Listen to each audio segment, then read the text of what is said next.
Thanks for downloading this episode from Teachers Talk Radio. You can find the full schedule and listen back to all our shows at ttradio.org. Enjoy the podcast. Hello and welcome to the second episode of the Sunday Social. It's me, Martin, and I have Joanna who's joined us. Hello. Hello. All right. Well, let me introduce Joanna to everybody who's watching. And as usual, I have Joanna's bio here.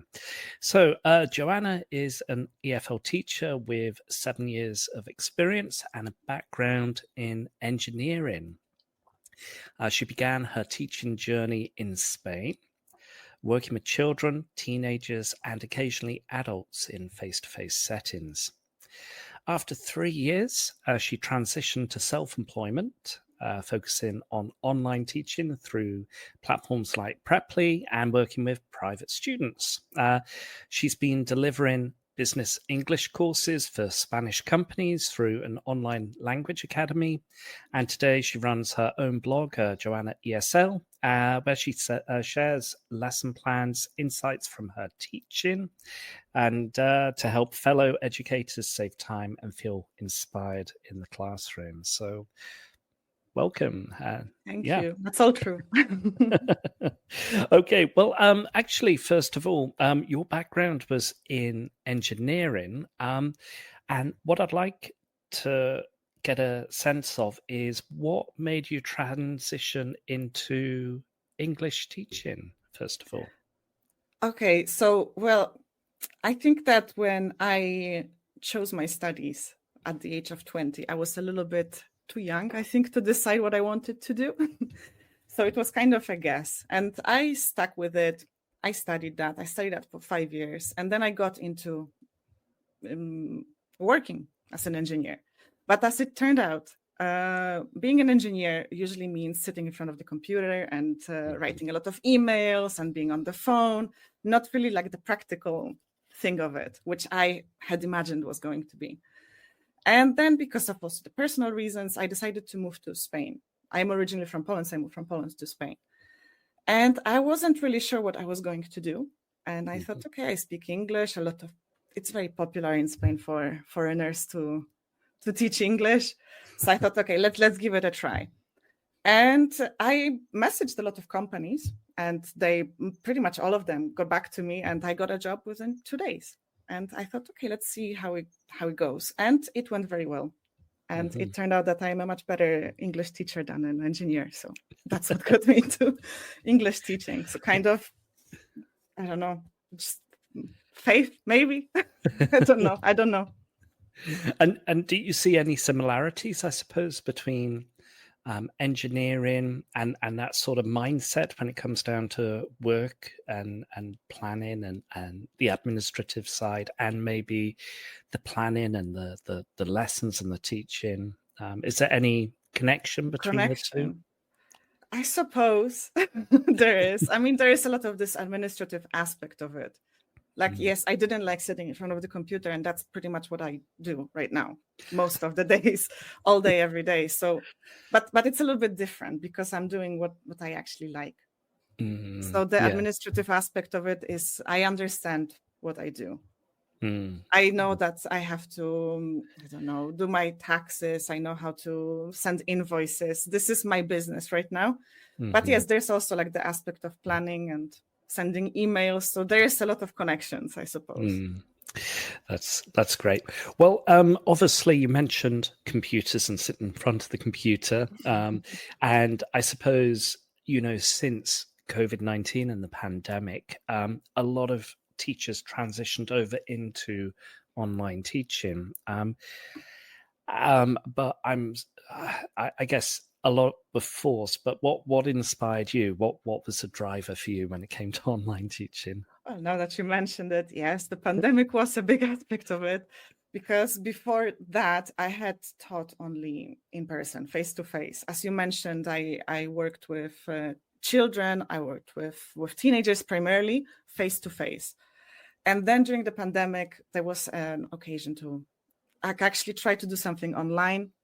And yes, I was afraid of this. I didn't understand how it worked, but it turned out to be easier than working face to face for me. I understand that there are people who prefer to they like to be with students face to face. They like to be in contact with them, especially with children. But it was kind of a way to get out of teaching children because I didn't really enjoy it. Yeah, I got into firstly hybrid. So I was teaching, I'm not sure if I had mentioned it to you before, probably, but I was teaching in Alicante for some time in Spain. And this was during this transition period between the pandemic and going back to the normality. And we had a lot of students in class, and they also wanted to include online students. So I was teaching hybrid, having students online and in person at the same time. And I thought it was a little bit too much for me. And I thought that it's better just to focus maybe on one group, because it's really difficult to divide your attention between the classroom setting and the online setting, because I had to do it simultaneously.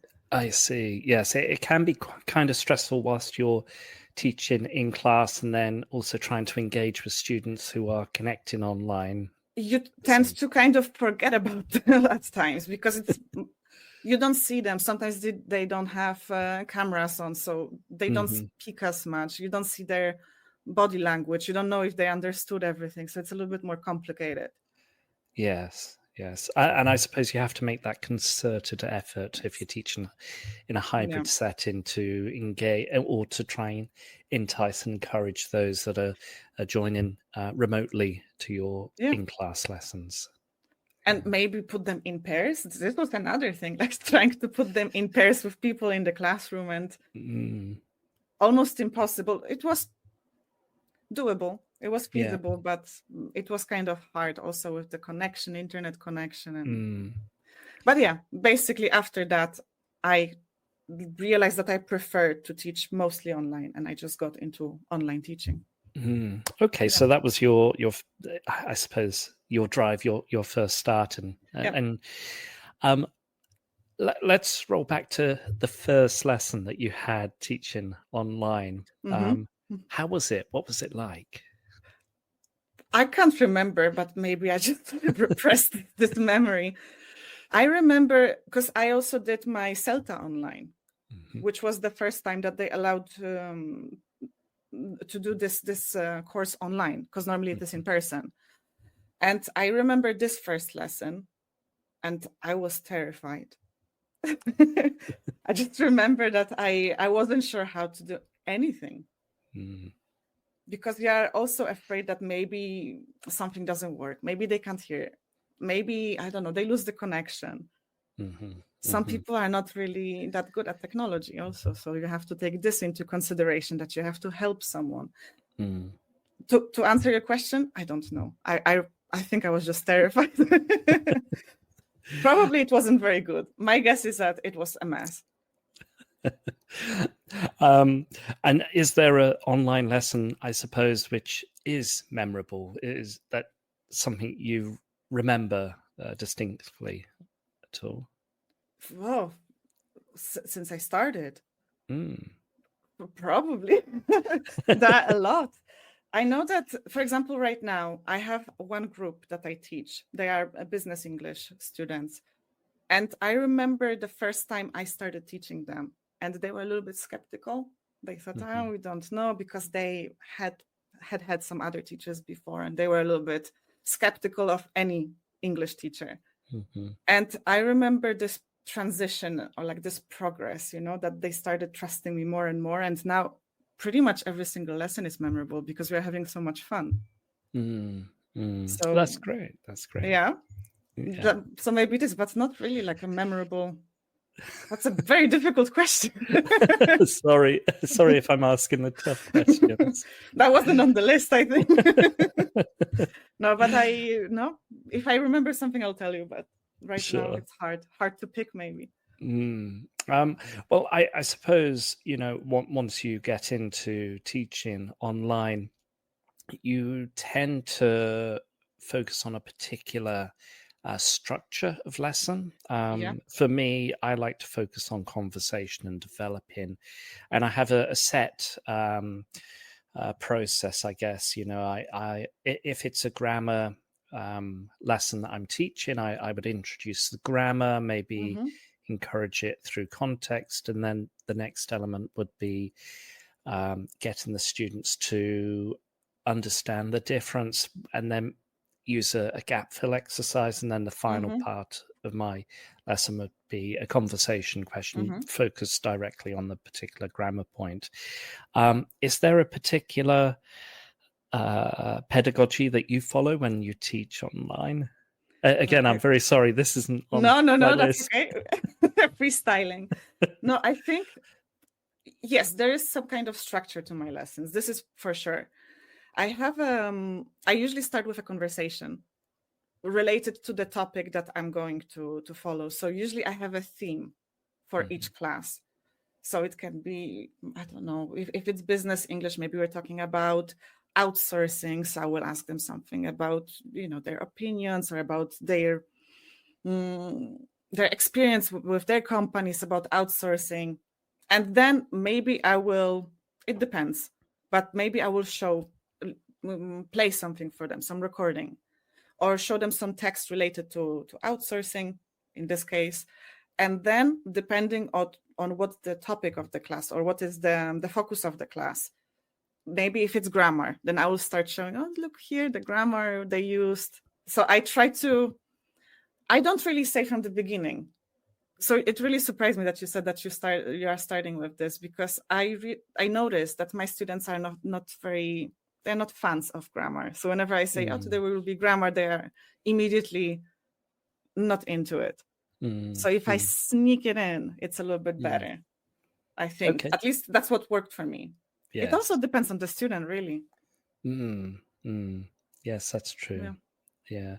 I'm referring to this. I suppose my context is when I'm teaching students from maybe Germany or Russia. They or Korea, for example, where I'm based. They enjoy. They love their grammar. Yeah. Which is when I try and introduce it quite explicitly. Yeah. I usually try to discuss it on the first lesson. I ask them, what do you want from me and from these lessons? Do you want me to explain it to you? Do you prefer me to send you some materials before the lesson? Because I have some students who like to study on their own, and then they feel better during the conversation. So then I have to also make this effort that, okay, so now I have to message you and tell you, this is what's going to happen on our next lesson. So please be ready. So that's true. Yeah. It really depends. I realize that for me, mostly older students prefer to have this kind of structure. Yeah. So it is quite interesting. I think that they enjoy also doing some exercises with me, like the gap fill that you mentioned. The younger ones, not so much. Yeah, of course. They say, no, I can do it in my free time. Why would we do it here? And yeah, I agree. Yeah. I suppose then that leads me to my third question on my list. So you've kind of answered it. You have that negotiation with the student about what their aims and objectives are, but how do you design engaging and effective lessons online? Is there anything else that you consider? Yeah. Because I really like designing lessons. I think this is my strength. If there's one thing, this is it. And I used to have a different approach. I used to spend maybe 1 or 2 days a week just going outside, sitting in the garden and thinking. And I was really like planning the lesson based on what I had learned in CELTA. So it was very structured. You know what I mean? Like, this is the lead in, and I was thinking about the purpose of each stage. And it took some time. Now, maybe some people will disagree with me.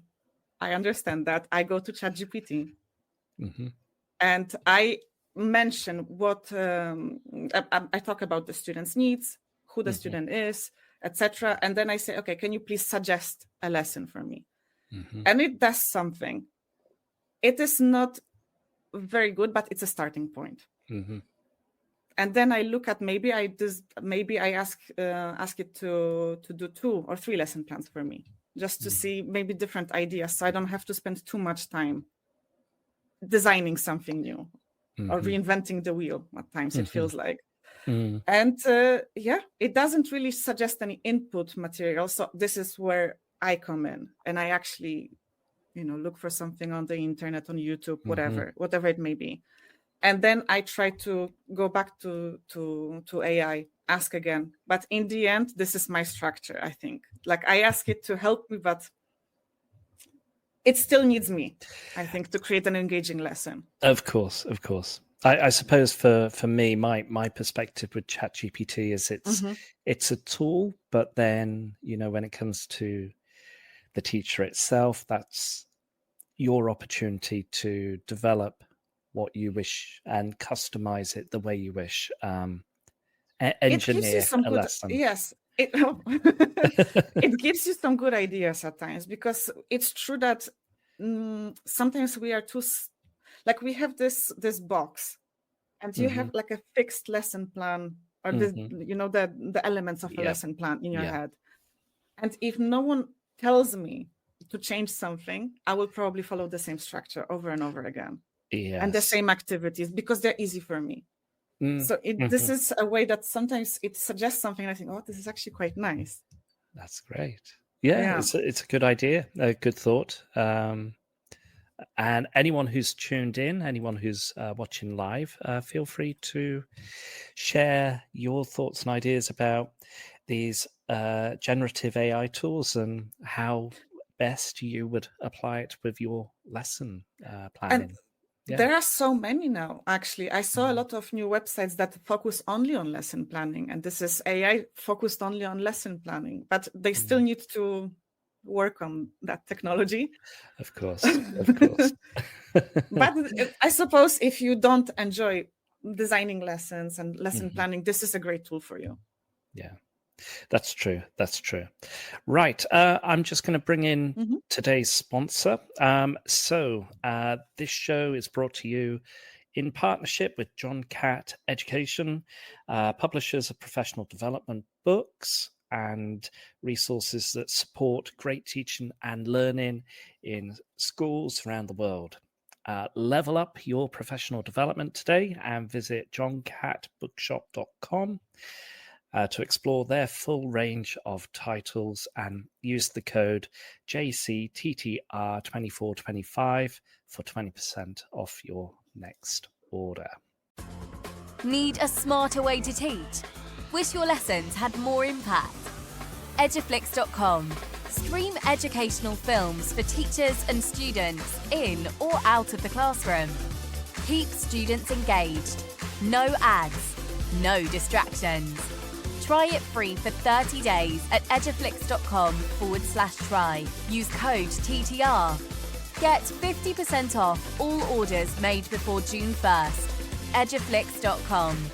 Hi secondary school teachers, we're Apps for Good, and we give schools like yours free introductory computing courses. Our courses are for everyone, including those who aren't computing teachers, and they're fully equipped with resources mapped to the UK computing curriculums. Independent learning is central to our courses. Your students will develop essential and digital skills by working in teams to create prototype apps. We'll even connect you with industry volunteers to give real-world feedback. Let's empower every young person you teach to shape their future with technology. Speak to us at www.appsforgood.org. Did you know that every year, half of disadvantaged children who are top attainers at primary school don't go on to achieve top GCSE maths results? At Axiom Maths, we exist to change that. Our fully funded program helps schools nurture young mathematicians through weekly face-to-face maths circles, where pupils tackle challenging and exciting problems outside the national curriculum. With just under £3,000 annual funding, expert training and quality resources, we give schools everything they need to inspire the next generation of mathematical thinkers. Want to make a difference? Visit axiommaths.com today and join over 400 schools delivering math circles across the UK. This show is brought to you in partnership with John Catt Educational, publishers of professional development books and resources that support great teaching and learning in schools around the world. Don't miss out. Level up your professional development today and visit johncattbookshop.com to explore the full range of titles. Use the code JCTTR2425 for 20% off your order. Happy. Okay, well, some great ideas that you have highlighted when it comes down to lesson planning, particularly with the tools that we have at our disposal in this day and age. And I do remember having to spend my time not that long ago, maybe 5 years ago, typing out a gap fill exercise or typing out a vocabulary description matching exercise. It took a long time to create that, but now the tools that we have at our disposal make the planning and the material development a lot quicker and easier. But still you need to review. Of course you do. Yeah it because was only unfortunately there are a lot of mistakes still, but it helps. It definitely helps. It does, and it's nice, as you mentioned, to broaden your perspective when it comes down to delivering a particular lesson, rather than sticking to the same predictable structure. Otherwise the students may get bored. Absolutely. That it's always the same, that we start with a conversation, then she brings the text, and then we do this. So I think that it keeps them on their toes a little bit. It certainly does. Well, I'm going to move on to our next question, and it's about the challenges of teaching online. You did mention briefly about hybrid, the challenges of teaching hybrid, and engaging with the students who are there remotely in a face-to-face classroom. But if it's solely an online experience that you're delivering, what challenges do you encounter, and how do you overcome those challenges? There are some, for sure. I've mentioned this before, that there are people who are just not really good at technology. So you kind of have to hold their hand and explain everything step by step. But this is something that, yes, it takes time. But sooner or later they get used to it, they understand how things work, and then it's okay. Another thing, I have groups that I teach online, and I think this is a bigger challenge, because sometimes I want to, for example, put them into separate rooms. And here's the first challenge, that let's say if I want them to do pair work, I am limited to just one pair. I can't just tune in and tune out. Like, I actually have to go from one room to another. So I don't hear everything, which is not really ideal, is it? No. But I sometimes may miss some things and they don't know, or I can't give them some corrections. Yes. I try, but sometimes it is impossible. That's true. Yeah. I also have one group that they are all sitting, because it's a business, it's a company. So they are all together in the same conference room, and I am the only person who is not there. So you mean physically in a conference room? Physically, they are together, except for me. So there's a lot of echo. I have to tell them, okay, now mute your microphone, or I mute them, and I say, now your microphone on. So there's a lot of this kind of pointless talk about this. Now your microphone on. I can't hear you. Microphone on, microphone off. It's just exhausting. They got used to it by now, but... Do you dedicate particular roles when it comes down to like those scenarios where you dedicate one student? Your role is as the microphone button, mute, turn on? Or... No, because they all have to do. They all have separate laptops. So they all have to be logged in. Wow. Okay. So this is a lot of, because that would be easy. If there was just one microphone, that would be fine. But unfortunately, there are 6 microphones. There's a lot of echo, and it is a mess at times. But it's a technical mess. So I don't take it personally. I think, okay, this is something that we have to deal with. It is what it is. So Yeah. I suppose it, if we go back a little bit, maybe those initial lessons is to incorporate a sense of training. It is. It really is. It's getting used to each other and seeing how I teach and what I want from you. So, for example, now when I put them into breakout rooms, that means that I actually physically put them in breakout rooms because I need to hear them separately, but I ask them to remove the headphones and just put the microphone. Okay. So they don't get any echo, Of course. I can still hear them, which it's a lot of work. But now they are okay with this. Now I say, okay, it's just remove the headphones, put the microphone. We're good to go. But yeah, it took some time. Yes. And I guess there's an assumption, isn't there, particularly when there's teaching online or any form of technology, that there's an assumption that everybody would be fine with technology, particularly teenagers or young adults, because everybody's on their smartphones. People assume that, okay, they're going to be great at technology. They're going to be good with their computers. They work with computers all the time. Yeah, but actually a lot of young adults, a lot of teenagers, they solely work on their mobile phones. They don't have, or they're not used to, or they don't have that digital literacy yet on how to use a computer. And I suppose it requires that continuous training and development, reflection, and getting the students to develop their skills. But also when it's a one-to-one lesson and someone has a preference to use their mobile phone, for me, it's okay. Yeah. You should do whatever is most comfortable for you. But it's true that if I want to show you something, like I always tell them, if I want to show you something, or if I want to put on something on the whiteboard, you will not be able to see it as well. So this also requires this flexibility on my side. That okay, so this student, maybe they don't really see that well on their screen, so I have to think, okay, how can I show it in a way, or how can I do it in a different way to adapt to them? So I suppose that's another challenge that we have in here, to adapt to every single person and their preferences. Very true. Yeah. Well, I'm going to move on to our next question.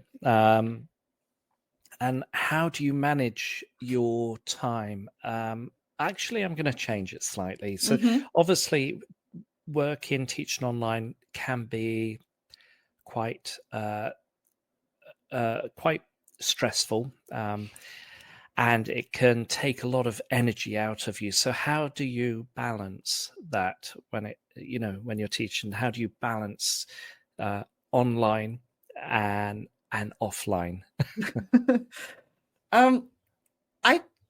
It used to be more stressful for me. So I think the element of stress is a little bit removed from this equation.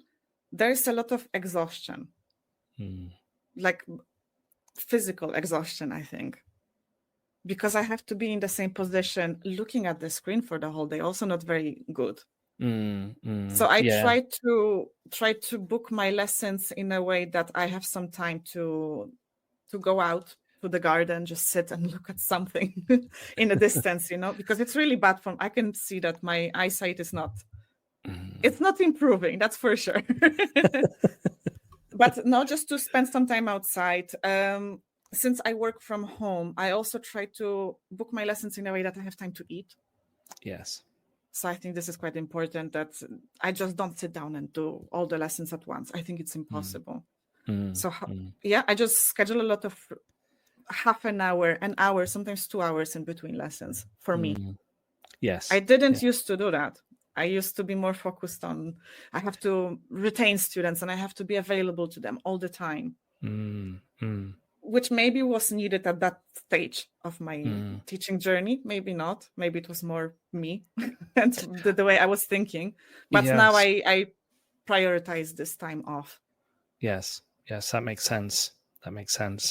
Particularly, I suppose, when you go back, where are we? 5 years ago, during the pandemic, it was quite precarious. Everybody was unsure about how things were going to develop, and there wasn't really much that people could do apart from working remotely, teaching online, and being stuck within their four walls, I guess. But at times, I guess times have evolved and things have developed. And yeah, it does make sense. For me personally, I also try and schedule in time where I'm just going, okay, I'm going to spend a couple of days away from my screen. I'm not going to focus too much on screen. You could get screen fatigue, I guess. And it's nice to, because a lot of people work from home these days, that you have a particular office, but you have a separate place to work, or not to work, but to get away from your home office, I guess. Not to see the computer all the time. Yes, exactly. But it's true that it's difficult to escape it, because then once you finish working, like teaching, working as in teaching, you have to still prepare lessons, you have to do the administrative thing that we discussed. So there is always this element that, yes, I have to go back to it, but I usually do it. Now I have a different system. I usually have my Fridays off, unless it's like an emergency class. What I mean by it, sometimes students need to postpone and there's no time. So I say, okay, Friday. So Friday is for those lessons. And usually I have a Friday off. So I manage it in this way, that it's more administrative day, sending emails. Because also teaching it's very intense. Yes. You can't just switch off. I think that when you do like an Excel sheet or whatever, like you can kind of zone out for a second or two. During teaching, you really don't have this, this break. Yeah, you don't have the luxury of switching off. It's very intense. It takes a lot out of you, which is kind of, it's not really spoken about when it comes down to that. But yeah, it certainly is quite intense, having to listen to individual or group of students. And note any mistakes, and you actually have to be in it. You can't just, now I take a break for 15 minutes. No, it's impossible. You can't. Yes. And I suppose, yes, as you mentioned, if you've got a block of lessons, 3-4 hours, it's hard. It's hard work. It takes a lot out of you. I usually have maximum of 4 hours in a row, because more than that, I think I would just lose my mind. Really, it's difficult to focus for that long. It's not fair also for the other students towards the end of your day. That's true. That's very true.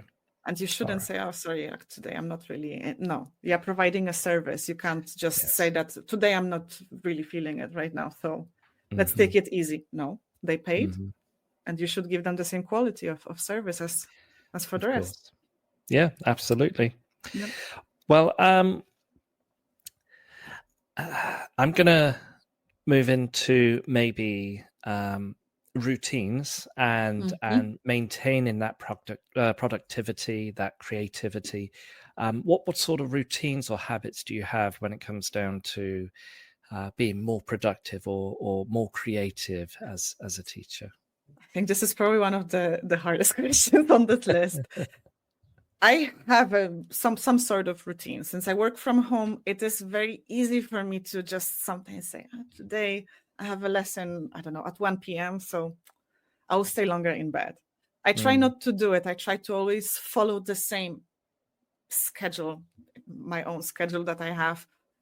Because once I kind of abandon this idea, then this is it. This is game over for me. So I try to have breakfast at the same time, then maybe do something around the house, and then I get into teaching. So this is how I try to be productive. But the creativity part, it's a little bit more difficult, because I think it's impossible to be creative all the time. You have better days and you have worse days. For me, creativity comes at night or in the evening. So this is when I usually sit down with the blog, or I plan the lessons, whatever. Like I have my creative moment in the evening. I don't know. There's like this burst, there's like the final burst of energy in the evening that somehow works. Yes. That's true. That's good. That's But everybody finds their what works best for them, I suppose. But I don't have the answer to this. I don't know how to stay productive. Sure, like maybe schedule lessons, give yourself some kind of routine. This is what I have to do. But creativity, I'm not sure. Yeah. Sometimes I just sit down and I try to write something, and sometimes the creativity comes in later, but not always. I don't know. I don't know. How do you do it? Do you have some secret recipe for that?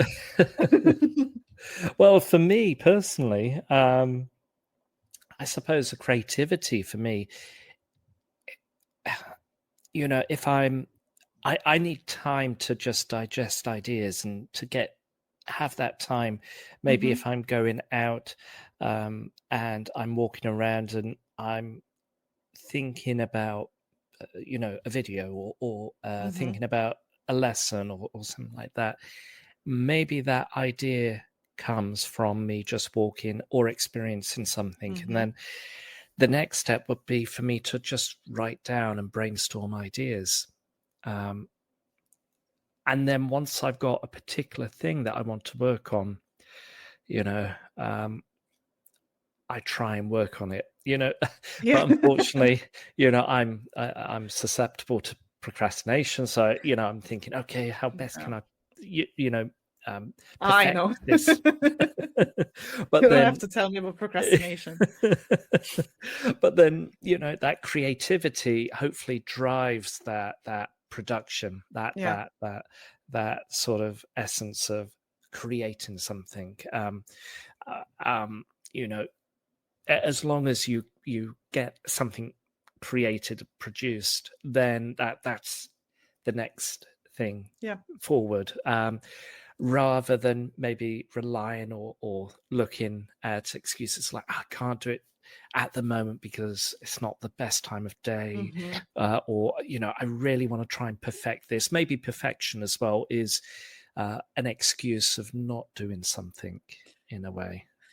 Could be, but I think I agree with your point on creating like the first rough draft, maybe, because sometimes it actually helps. Like I do something and I'm not very happy with it, but then I come back to it the next day and I'm happy that I already have something done, that I don't have to start from the beginning. And then maybe there was some idea that came in later and I work on, like I improve the project that I'm already working on.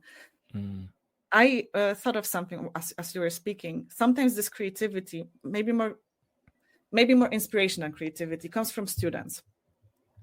As you know, I prepare lesson plans. So sometimes students tell me about something, and then I think it's a good idea. A good topic, a good idea. Yeah.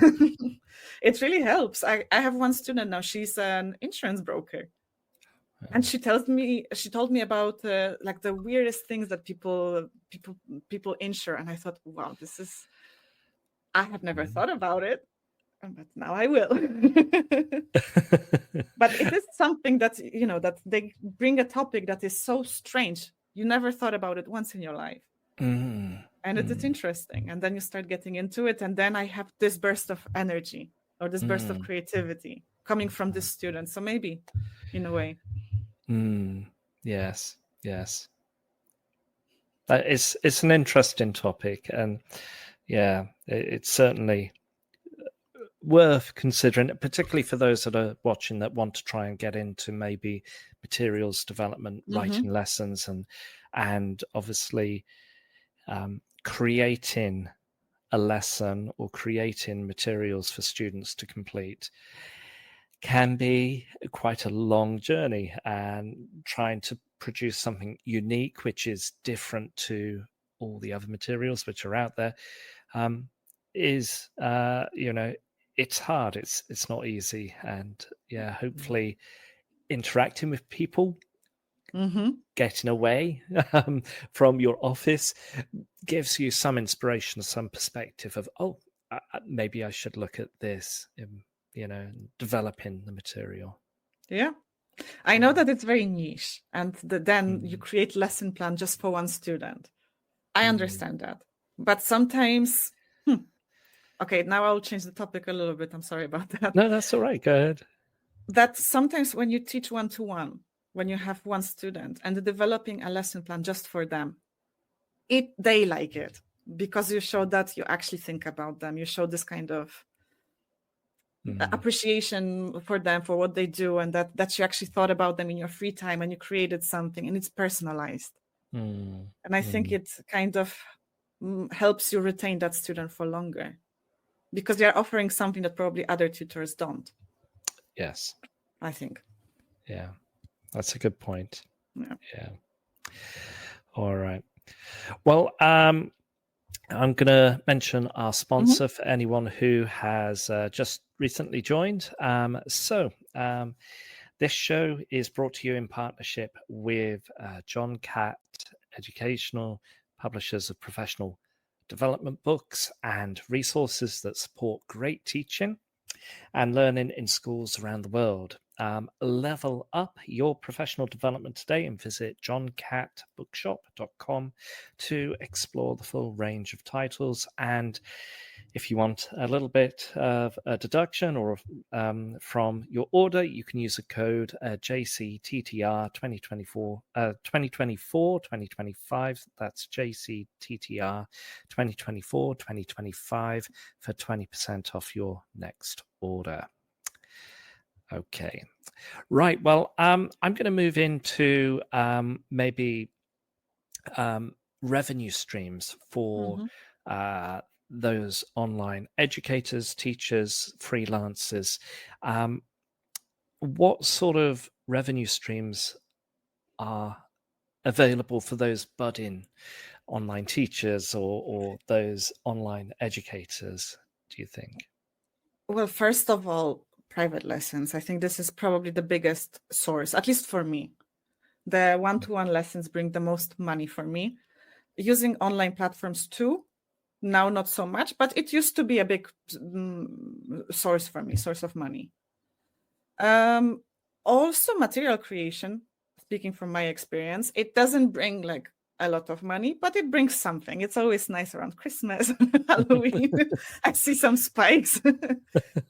So yeah, like creating some of your own and then selling it, especially with PDFs or, like worksheets, whatever. This is quite nice that you create something one time and you can sell as many of it as you want. Because you don't have to, like, it's always in stock. You don't have to recreate this lesson plan. So that's quite nice. But it's not a lot of money, I think. I think you would have to have like a huge platform to... At least, I don't know if you have the same experience. I don't know if you sell your lesson plans. No. Well, No. I suppose for me, it's the metaphor of a snowball, particularly those that want to get started in online teaching or increasing their revenue stream. And it starts off as a small pebble, I suppose, and it builds up over time, and you gain that momentum. And yes, I suppose having that initial thought and idea to share lessons and develop material and to sell it will increase revenue around, rather than just putting all your eggs in one basket and just solely relying on one source of income. And if there is the opportunity to increase your income through multiple streams, then it would make sense, and it differentiates you compared to those that are just teaching English online. But that's also fine. If that's what people prefer, I think that there's nothing wrong with that. I think not everyone is made for lesson planning, and I fully understand that. Some people just don't enjoy it. That's okay. But yeah, for me, that would be sharing my experiences online via my blog. It brought some money. I was a bit surprised that I wasn't sure if it's possible to make money writing. And it is. I have sometimes my blog pays for itself. Let's just say that. It's not a lot, but I have enough for the subscription. Like you do, you also produce videos online, and I know some teachers who use Instagram to promote maybe not their business, but they bring some kind of information. And I think people prefer that there's one content creator, and he shows different websites that you should use, that teachers should know. I think you know Charlie. Maybe you saw. Yes. Yeah, Charlie's I know lessons. Charlie. Yeah. Yeah. So I think, for example, he has this kind of niche that he explores the websites that teachers like. Why not? Something like this could be also interesting. I'm thinking of other revenues. I suppose there's affiliate marketing as well, isn't there? Because you can recommend a book, or you can recommend a source, or then that will increase revenue opportunities as well. And I suppose for the online educator, or the entrepreneurial online educator, it's just spreading that opportunity, increasing the probability that things will go your way. But with the affiliate links, I don't know if you have similar experience. I have not a lot, but I have people reaching out to me with some kind of websites, some ideas, and then they offer me some money, but I'm not sure about their product.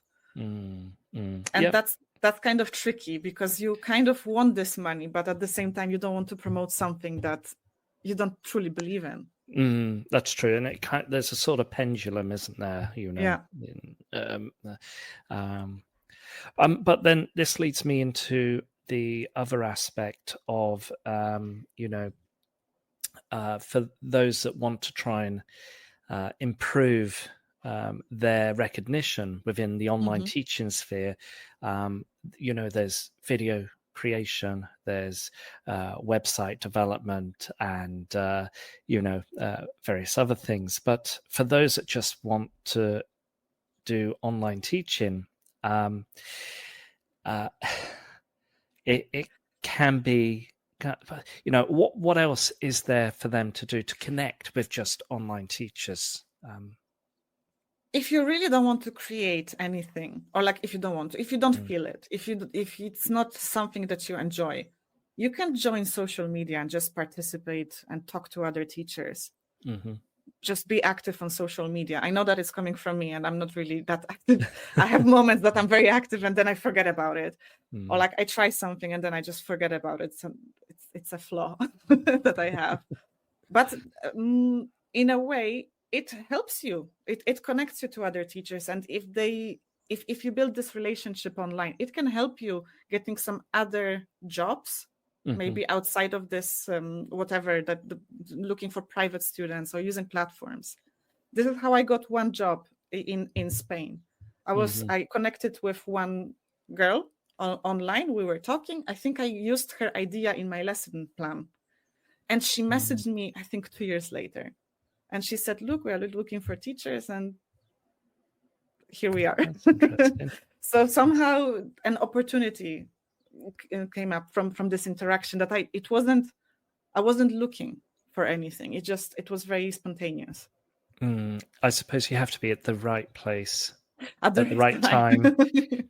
Digitally, virtually, I suppose. Online, because I wasn't connecting, I have to connect with this person because they can give me something. In a sense, also with you, maybe. I know that we connected online, but then I wasn't looking for anything from you. But then you still reached out to me, and we had, this is our second conversation. So in a way. Well, thank you ever so much for agreeing to come on and share your thoughts and ideas. It's great. No, but you know what I mean. It comes, there's some recognition, and then you start following each other, interacting, and then there is this connection. Of course. Yeah. But I don't know if there's any kind of point. I don't know. Well, it kind of, who knows? Who knows at the end of the day?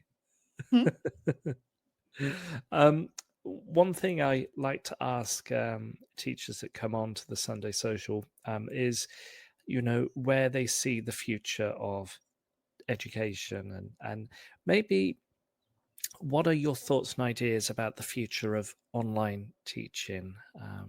Are they quite optimistic? Are are they quite pessimistic? What's your takeaway? I think mostly optimistic. I think a lot of people enjoy this freedom of joining a class whenever they feel like it and being in a one-to-one setting from the comfort of their own homes. You know, that they don't have to go to the academy. It's a chore going to an academy. It can be. It doesn't have to be, but it can be for many. So I think it is here to stay. I would, I heard from some people that, with AI, and I also saw advertisements. I don't know if you have seen those, that you can chat. Why would you pay for a class if you can talk to an AI bot?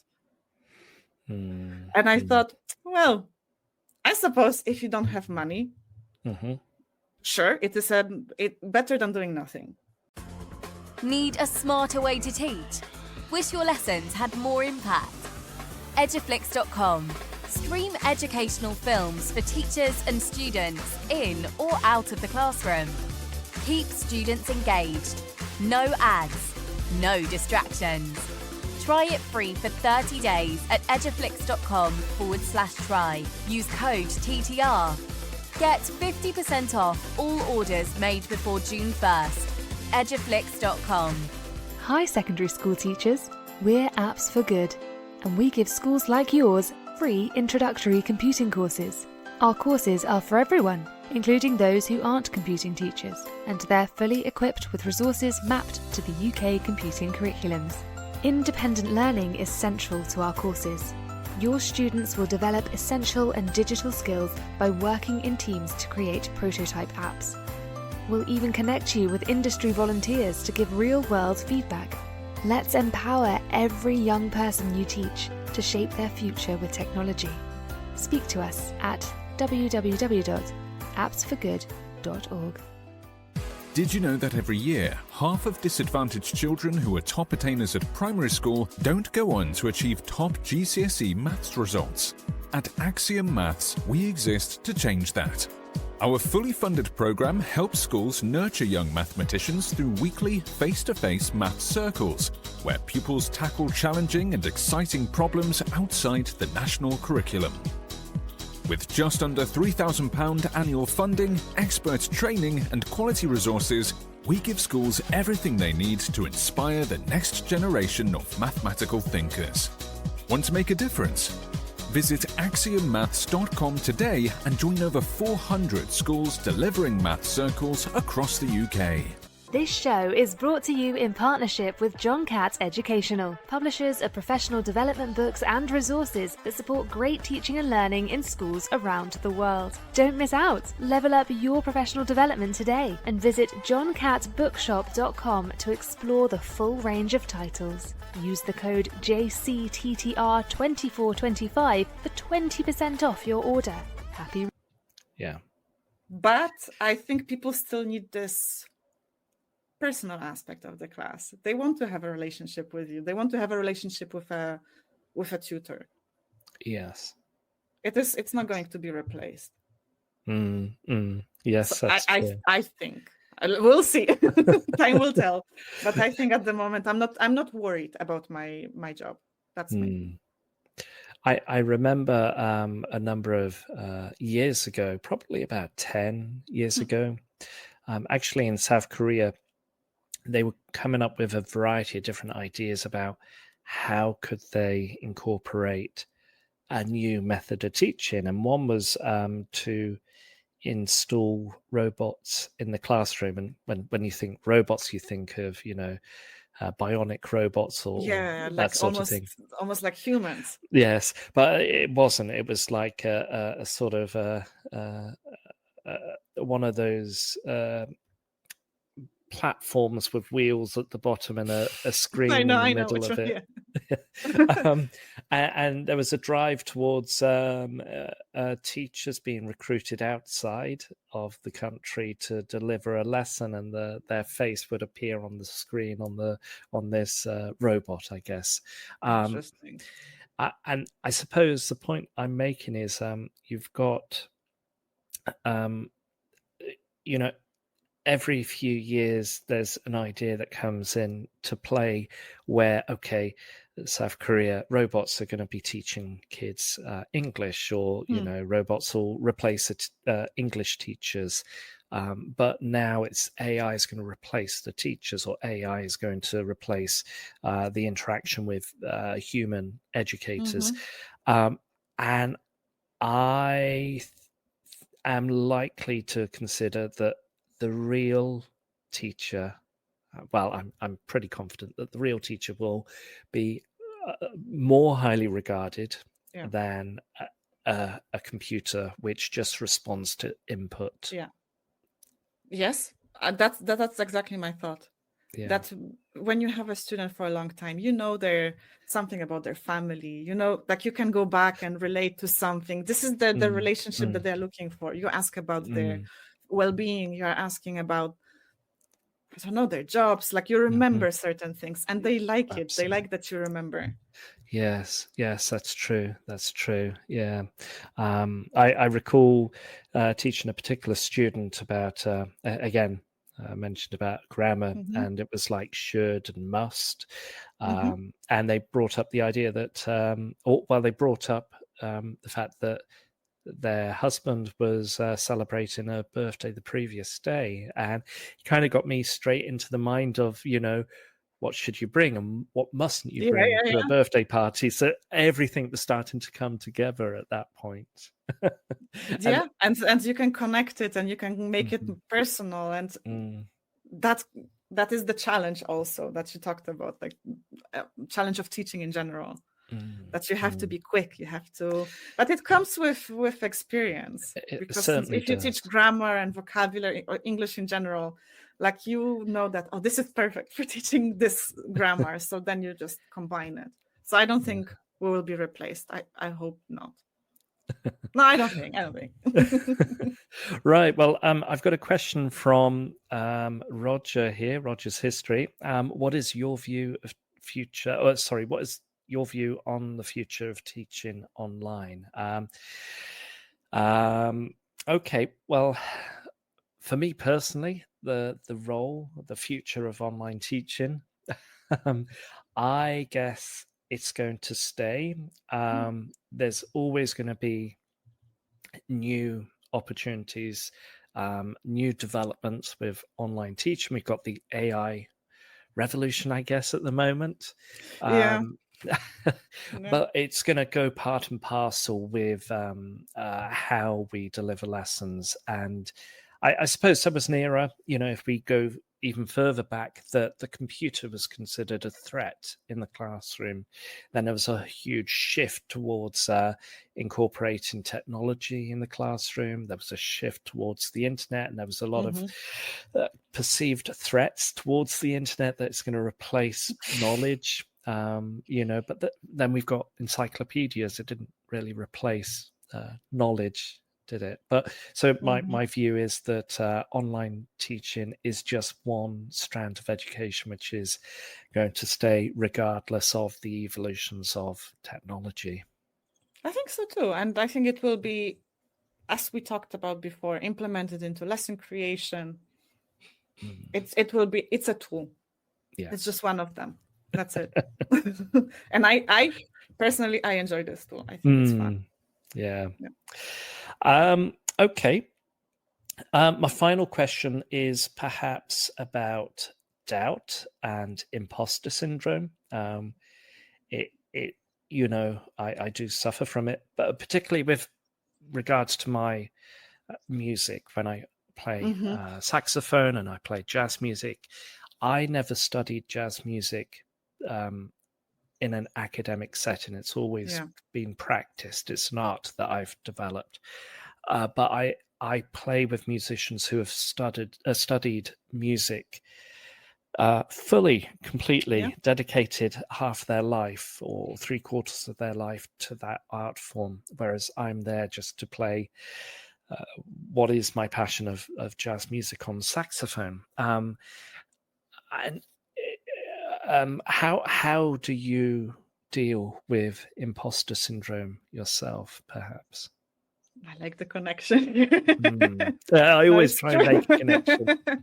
No, but it's true that I don't have any like academic background in teaching. My academic background is in engineering, and at first I was almost ashamed. There was this feeling that I didn't want to speak about this. I was very worried that people were going to judge me. This feeling is not there anymore. I think I don't feel like an imposter anymore. I used to feel every single day, but I think it's because of my experience. It's been 7 years now, and it's going quite well. And I think people appreciate me, and I have students who are with me for so long, who have been with me for so long. And I think this helped. Self-doubt? I don't know. It is, again, a very difficult question. And this is another one that I was really struggling with. I think it came with experience. That the more I just decided to stick with it, and I decided to go for it. And I studied a lot in my free time also. It's not that I just showed up to the classroom with nothing. No, Yes. If I had to teach something, I spent a lot of time making sure that I understand this concept. Because how am I supposed to teach someone something that I don't understand? So now I have this grasp of grammar and everything that I'm fine. But maybe more comfortable, I suppose, now. Of course, but also because when you teach something over and over again, like you kind of memorize it, you have your formula, you know how to speak about this, you have examples ready. Before I was really struggling with that. And now I just go, okay, this example, and I know exactly what to say. Self-doubt? I'm not sure. There are moments that I feel, oh, is it even good? What's the point? But I just go with it. Right now, I don't feel like I have the option to change anything. Yes. I think for me, it was really early on in my career as an educator. And I had a lot of setbacks, I suppose, in my early career, particularly in the UK. And for those that aren't aware, I did spend 3 years of my life in South Korea in the early or mid 2000s teaching English. And then I moved to the UK, back home, and I continued my teaching career in the UK. And I was teaching multilingual classes. So I found I started back at the beginning again. Initially, it was monolingual classes, Korean students. And then I was pushed into a classroom of elementary Arabic learners of English, and I found it incredibly overwhelming. And I doubted myself: can I actually do this? Can I actually deliver a lesson that they're happy with? Is the director of studies going to be happy with what I've delivered? I've got an observation, and he's put me in the most difficult situation possible, but it certainly does help. And I think, had it not been through that process, had I not gone through that difficulty, I wouldn't have developed the confidence to be where I am today, if that makes sense. No, because I feel the same way. That I also just try to do my best, and I try different things, and then I see what's a hit and what's a miss. Like also I reflect on my mistakes. If something goes terribly wrong, I think, okay, why? I believe it's my mistake. It's not because they didn't, it's them, they didn't understand. No, it's not their fault. It's my fault in the way that I was expressing myself. Yes. Or maybe I thought I assumed something wrongly, and I thought that they had a higher level. When you mentioned the elementary class, yes, I think this is probably the only setting when I feel right now a little bit nervous in. Because I still feel like when it's at A2, B1 level, I think that it's okay. Like you can speak English, they understand. With A1, it can be really challenging because you really have to go back to your own basics, and you have to say, how do I explain it in a good way without overusing the first language? Because I don't want to use the first language that much. For me, it's like an emergency. Yes. But yes, it's not forbidden in the classroom. Just just FYI. but you know what I mean. Like you don't want to go back. Like this is cat is this in your language. Like this is not the class I want to deliver. Yeah. So there is, and I am struggling with one group right now. It's not that you mentioned, that I try to constantly think of something that they will be happy with at the end of the class. Of course, and it's that reflection, I think, which is crucial when it comes down to developing your skills as a teacher, overall, an educator. But also, like, there's this reflection moment, but also don't be too harsh on yourself. Don't take things too personally. One bad class doesn't mean that you're a bad educator. You're not. It's just, it happens. It does. It certainly does. Right. Well, we're going to finish off for today. And thank you ever so much, Joanna, for joining me for the Sunday Social. It was lovely to have you and to share our thoughts and ideas. And it's been some time without talking. So. And apologies for my rambling. But no. It's a conversation. It's supposed to be like this, I think.